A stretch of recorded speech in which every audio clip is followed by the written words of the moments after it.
Hey there, I'm in my Hope and Recovery room. For 2 years, this once was my place for solitude and sleep, and when I felt lonely, when I was hurting, when I needed time by myself, I would come in here. It doesn't look like the same room any longer. My husband built me an indoor hammock. I had music playing, I had comfy pillows, relaxing words on the wall, a nice throw, and it was wonderful. I've always dreamed of having my own room, but when I did, it wasn't as I had envisioned. It wasn't a room for art. It wasn't a room to, hang out, do crafts, sew, all that kind of stuff. No, this was simply hope and recovery. I would come in here and read, pray, meditate, cry. I met with a few friends in here that were going through some similar issues with hurt in their lives, and we confided in one another. The hammock's gone. It's now a sweet little bedroom for a tender little girl that's about 7 years old that comes into my life about 3 times a week and spends the night. The only thing left really is the rug on the floor. I'll show it to you. It's so relaxing. So our emotions. I have a lot of emotions in this room.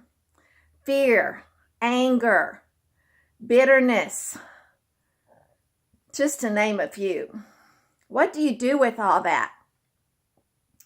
Well, I YouTubed. I journaled.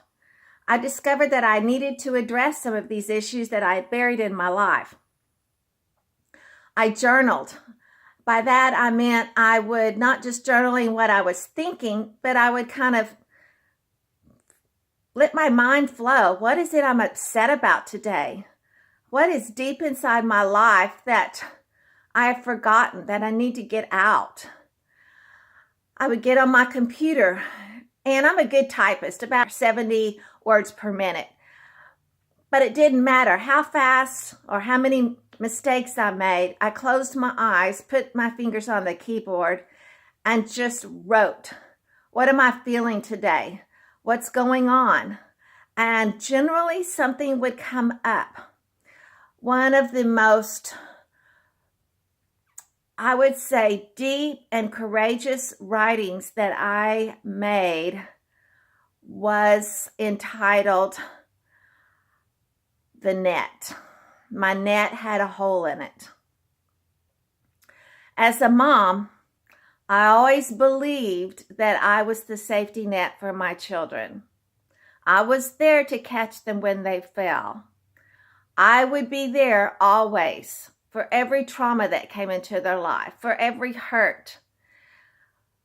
Well, if you read my book, you're going to discover that there were some things that I had no control over that came into our family.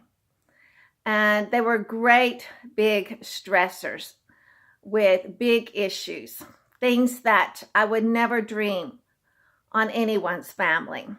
And I was not there. I was there physically, emotionally for them. I did not let them go through it alone. They knew they were loved. They could count on me. But because of what they endured, I felt like I had let them down. The safety net that the mom was supposed to provide had a hole in it. And I wrote on and on about that safety net and how I was given only one net. And mine had a hole in it, and my children fell through, and there was nothing I could do about it. Well, as you can imagine, that was kind of a dam that broke, and I was able to move forward and kind of address some of these feelings I had. We all have issues that we wish had not happened. We live in an imperfect world. Things are going to go wrong. I just didn't want them to go wrong for my kids. They could go wrong with me, but not for my kids.